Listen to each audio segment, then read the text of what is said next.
one more video for this section, and then I think that's probably enough. And then I have some examples at the bottom here. Here is a geometric distribution. There's its probability mass function. And this turns out to be its moment generating function. And then to find expected value, I put in the moment generating function. I take the derivative of it at t equals 0, simplify it. So again, hopefully you're getting the picture. The definition of the moment generating function is just expected value of e to the xt. So if it's continuous or discrete, I either put this into the sum or the integral, and I find a moment generating function, take derivatives, stick in t equals 0, get moments. Okay, and what I did here was just highlight for you. These are the main density or mass functions we've done in this class. I'm just reminding you of what their probability density or mass function looks like. And then over here are their moment generating functions, because every random variable has a unique moment generating function. So here are the basic ones for these random variables. They will always be this way. So I also put this on that probability distribution chart that I gave you. I think I have it down here. Yeah, here it is. So if you go back to that, I had all the important functions on here, even some that we didn't cover. This is a great sheet, right? It shows you support, it shows you parameters, it shows you density function, cumulative. Here's moment generating function, mean, variance. So for example, we can go to the binomial. There's its, this is not annotated. Here's its mass function. Here's its cumulative function, sum up to x. Here's its moment generating function. Here's its mean. Here's its variance. All of these, Poisson, here's the mass function. Here's its moment generating function. Here's its mean. Here's its variance. So this has it for everyone. All the discrete ones, the continuous ones. Here's an exponential. Here's its density function. Here's its CDF. Here's its moment generating function, mean, variance. So this is a nice chart for that. Let's go back to this lecture.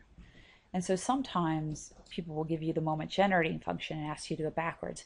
And again, there's a very nice property. If two random variables have the same moment generating function, then they have to be the same random variable, because moment generating functions are unique. So this is very nice. If for some reason you have a moment generating function and you have two variables, you know that if their moment generating functions are the same, their distributions are the same. So this is kind of a silly problem, but sometimes maybe you'll just get a recognition type problem. Here's a moment generating function. We can find its mean and variance by taking derivatives, but sometimes you want to know something about the random variable. So it'd be nice to be able to go backwards and say, oh, I know what this random variable is based on its moment generating function. And I can't give you one that you haven't seen at all, so pretty much it's going to have to be on this list above. So we'll remember what that looks like.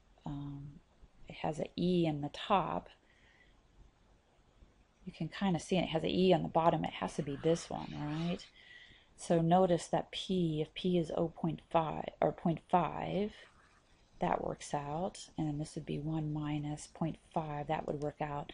So this random variable here, x must be a geometric random variable with parameter 1/2. So what's the probability that x is less than or equal to 2? That's the sum of a geometric from x equal 1 to 2. This is 1/2 to the x minus 1 times 1/2, which is equal to something. All I'm doing is what's the probability x is less than or equal to 2. Here's the mass function, right, for a geometric with a parameter of 1/2, and then I would get the probability. Okay, here's another one, e to the t squared. Here's the moment generating function. What's the probability x is between -1 and 1? So if we went a little bit too far there. Look at your moment generating functions and try to distinguish. It was e to the t squared.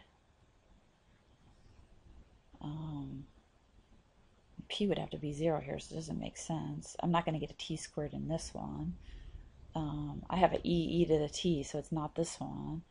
I get a t squared here, but I'm going to get a t something else over here. So you can kind of see, yeah, if mu is 0, that wipes that out. I could get my t squared here. So actually, if mu is equal to 0 and sigma is equal to 1, then this just comes out to be, right, e to the, let me see, 0, sigma 1. This should be t squared over 2. Is that what? Oh, yeah, so nicely. So I know then that x is a normal 0, 1. That's its mu, that's its sigma.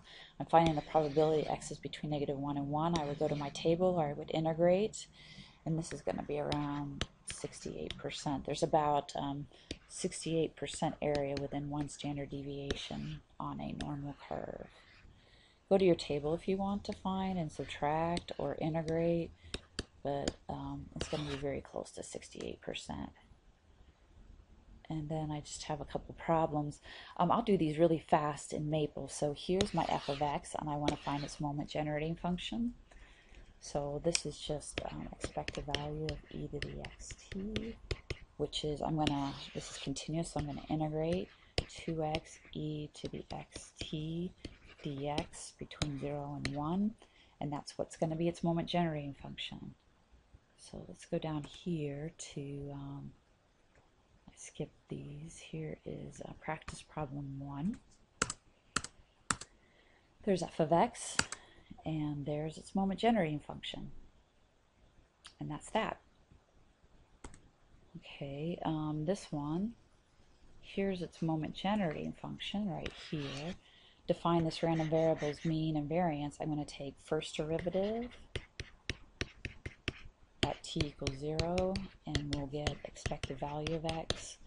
And then if I take the second derivative, I get e to the x squared, and then I can do a nice combination with these two to find the variance. So let's go down here, practice 2. Here was the moment generating function. I took the first derivative, I stuck in 0, so this is the mean. I took the second derivative. That's what this little price sign means in Maple, second derivative. Stuck in t equals 0, find variance, moment 2 minus moment 1 squared. Let's plug in 0, 3/4. Okay, last guy. This is a recognition. I don't know, that's why I have to go back. This is the moment generating function of a binomial. You can go back and check on that list.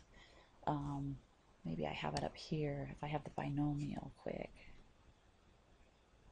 Yeah, there's the binomial. 1 minus p times p e to the t to the n.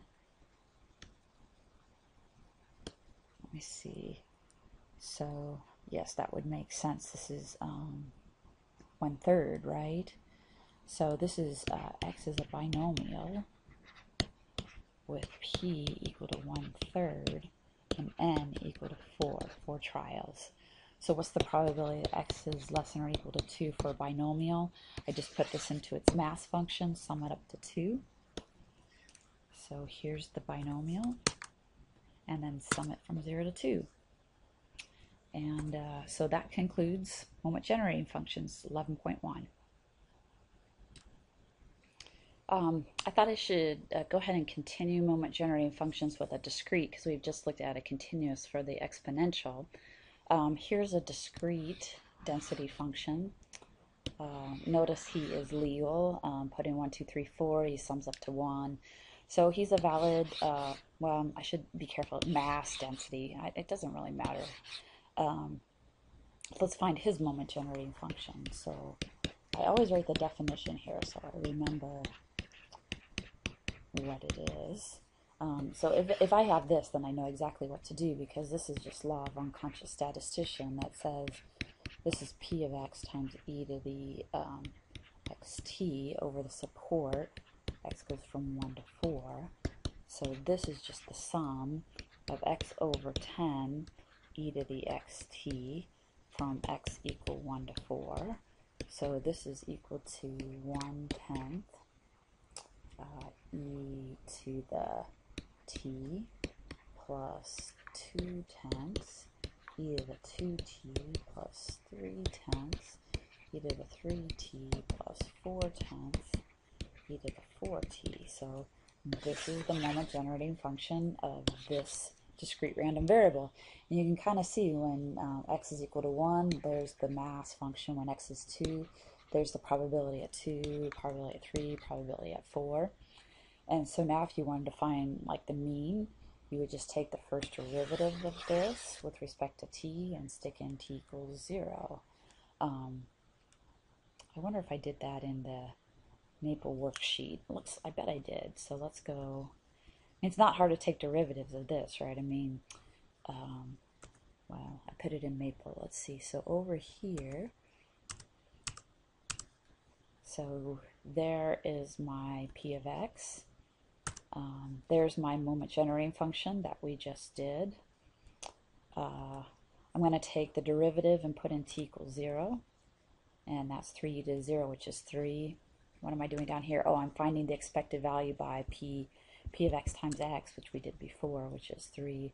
So, I mean, we have two ways, right? I mean, of finding expected value. Now, we can go back to definition, which is just p of x times x, or we could go to we could find its moment generating function and then take the first derivative at t equals 0. So, you have options now. What else did I put in here? I put here's a binomial. Remember what a binomial looks like. In fact, I wrote it out here. Here's the probability mass function. Oops, sorry. Here's the probability mass function right there for the binomial, and then I'm just multiplying by e to the tx. I stuck this in Maple and just said find me a nice sum for this and make it look a little bit nicer. So here's what the moment generating function is for a binomial. And if we want to find its mean and variance, we take the first derivative with respect to t. So this would be n, 1 minus p plus p e to the t to the n.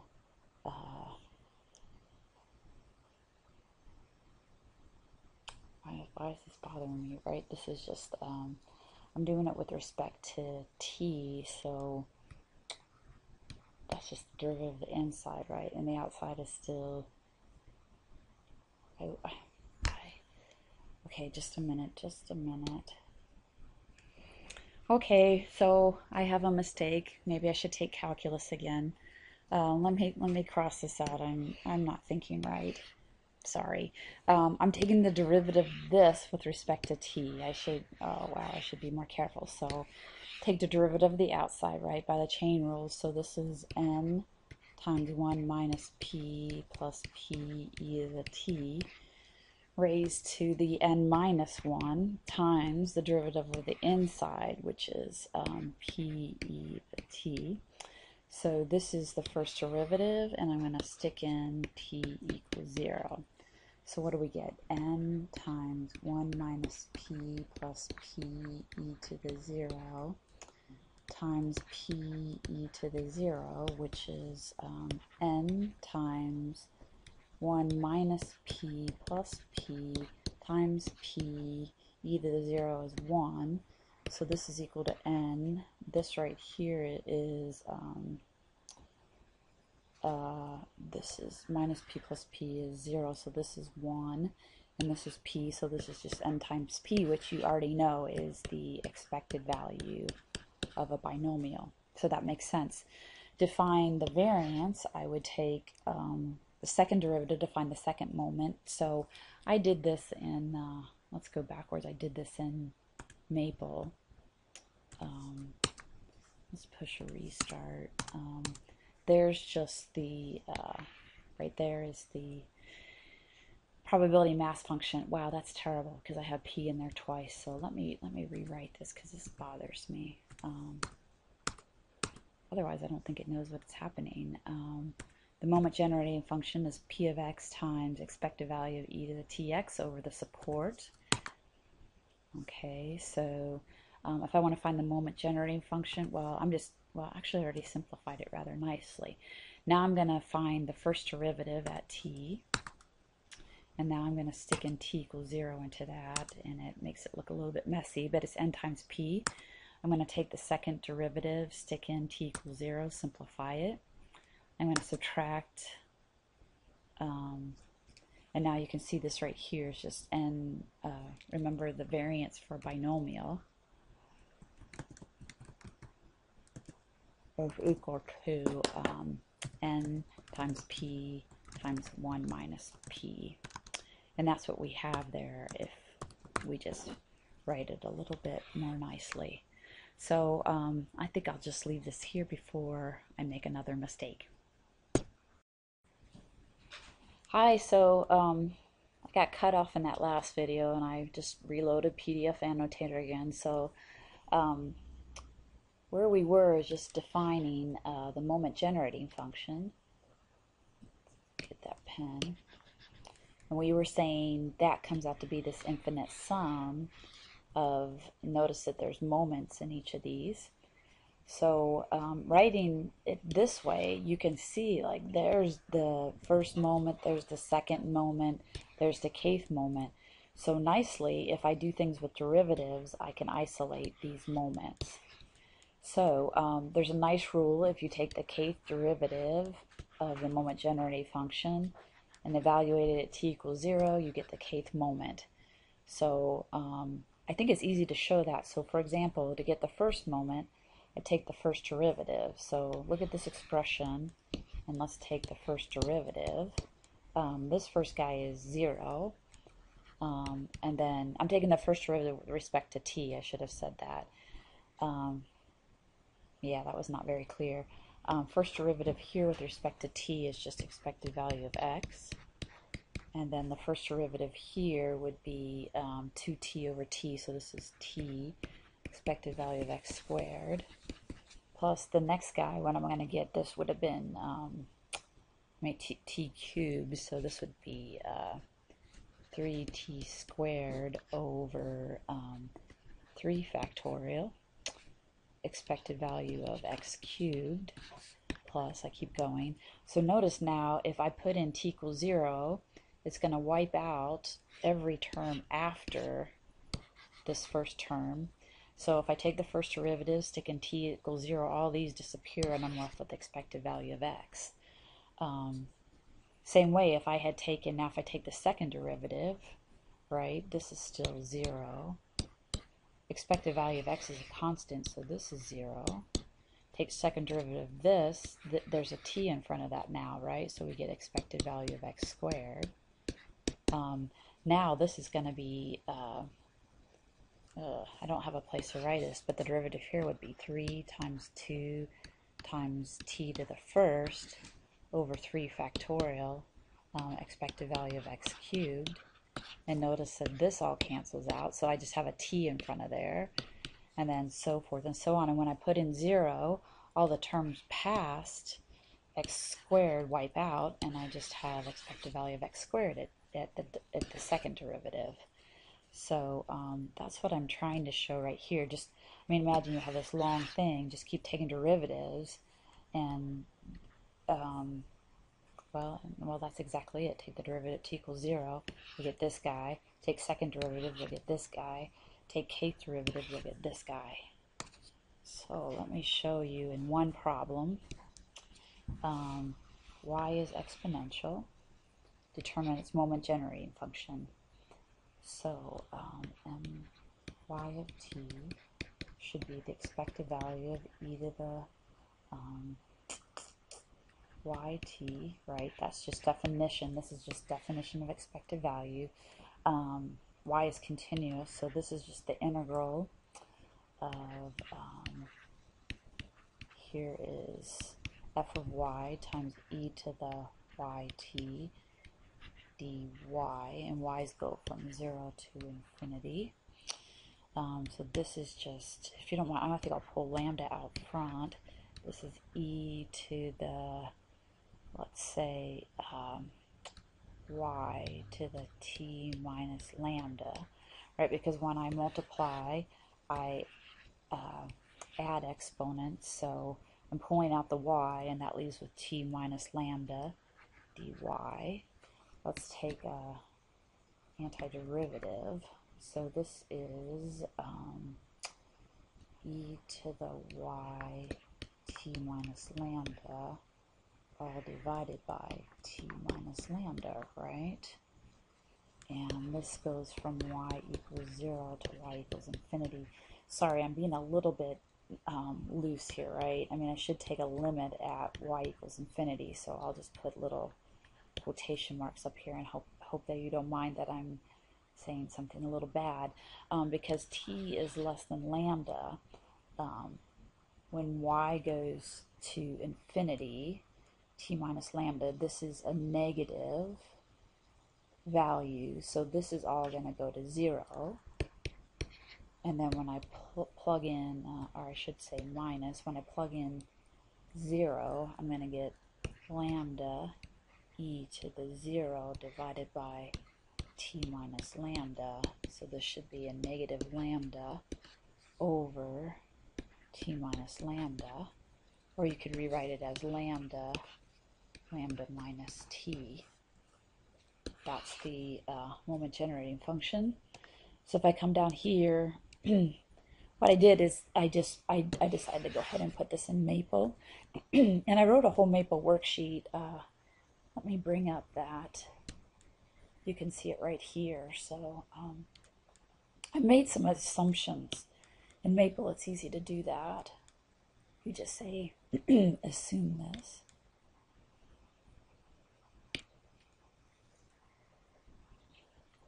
Okay, so it's just showing what f is, and then I found its here's its moment generating function, right? This is what we just did. The first moment, take the derivative. That's all I'm doing right here. Take the derivative at t, and then stick in t equals 0, and you'll get the first moment, which is the mean. So let's put it there and execute it. So the first moment of an exponential is 1 over lambda, which is the mean of an exponential. I can find the second moment. Remember, that's not the variance, that's just the second moment. And then the variance is the second moment minus the first moment squared, and this is what you get. So, oh, I guess right here all I'm just showing you is we could take the 10th moment. Looks like I'm going to crash that, so let's just put cancel and go back to that. So all I did right here, let's move this out of the way. You can see I found the first moment. I'm just showing the Maple Code second moment. And then I went ahead and posted all of this. This is all an Angel. I posted a Maple worksheet for every example how I did it with Maple. So if you'd like to do this in Maple or take derivatives by hand, however you want to do it, I have a Maple worksheet for that. So I'll do a few more examples. I'll open another video, do a few more, and then probably move on to 11.2. Hi, we started another new section this week, Chapter 11, which it probably seems kind of strange because we were doing all this stuff with distributions and joint distributions, and now Chapter 11 concentrates on something that we call moment generating functions, and I usually just shorthand MGF. And the reason why we do moment generating functions, well, first it can give us moments of a random variable, but it can also, I think it's much more important for other things. Namely, it gives us a nice way of learning how to sum independent random variables. Otherwise, this can be very, very difficult to add random variables like x plus y or any combination. This is a very, very, very tough problem in probability, so that's one reason why we use moment generating functions, because they're very helpful for this, to find out the distribution of sums. Alone, I mean, it's nice to see what moments, how to determine moments. There's a very nice way to do that, but in general, this is the more important reason for doing them. So we have a comic, and so I thought I would just introduce them in the first video and then do some examples in the next one. So when we talk about moments of a random variable, that's just the expected value of x raised to the kth power, where k is the moment I'm trying to determine. So the first moment is just expected value of x to the 1, which you already know is the definition of the mean mu. The second moment is expected value of x squared. That's why I say second moment. This isn't the variance, but we know that the variance is the combination of, here's the second moment minus the first moment squared. The kth moment is just expected value of x to the k. And there's other things we can find with moments, like skewness. Skewness is like the amount of the distribution in a tail. Like we'd say this guy is right skewed because it has a long right tail. So expected moments of higher powers, like x cubed, x to the 4th, you can find things doing combinations like skewness, kurtosis. Kurtosis is just the peakedness, like how peaked, flat across or tight a distribution is. A nice property of moment generating functions is we can distinguish random variables by their moment generating functions, because no two different random variables have the same MGF. So if you can identify a random variable's moment generating function, then you know what distribution it has. So this is a very nice property. What is the definition? So we should get to the definition now. Right now, all I'm just saying is moment generating functions are expected value of x to the k. So how do we find, or what's the definition of a moment generating function? Here it is. The moment generating function of random variable x in terms of t is expected value of e to the tx. And we know how to find expected value of a function of a random variable. We just use law of unconscious statistician. So down here, that's all I'm doing. This is expected value of e to the tx, so I put e to the tx times p of x times x, so it's just e to the tx times p of x. This is just that law, right? Remember, expected value of something like x squared was just the sum of f of x times x squared. So I'm just using this as my inner function right there to put p of x times expected value 2x. So if x is continuous, same deal. And notice the only difference, if it's discrete, we have the nice sum, and continuous, we have a nice integral. And sometimes, of course, this integration might not exist, so you might not have a moment generating function for some random variables. Same way with the discrete. So let's go down and notice now why the moment generating function finds means and variances for us. This is, I think, really cool. So I'm going to assume x is a continuous random variable. So the definition of the moment generating function is just this. So all I'm doing right now is the definition. And now I'm going to write out the power series. Oh yeah, these things come back to you from calculus. The power series of e to the tx is just this, so I'm just substituting this in for e to the tx. Oh, I hope this doesn't stop or I'll be sad. Remember this happened to us before. Let me see, maybe I can switch to another program and come back. No. Well, you probably can't see this, but so all I've done right here is definition, and then I'm going to go ahead. You can see the next line, so let's just go there. If I multiply 1 times f of x, I get this. If I multiply t of x times f of x, I get this. So I'm just going to expand and then separate them into separate integrals. You can see what I'm doing there, right? This is going to be an infinite sum of these integrals. Well, 1 times f of x dx over this interval is just 1, because this is the definition of a valid probability density function. This right here, x times f of x, is just expected value of x. X squared times f of x is expected value of x squared. X cubed would be expected value of x cubed. Down here, this is expected value of x to the k. So notice nicely, the moment generating function can be written this way as an infinite sum. we're going to use this then to find means, variances, etc. So I think I'm going to stop and see if I can start a new annotator video. I don't want to lose what I already have, so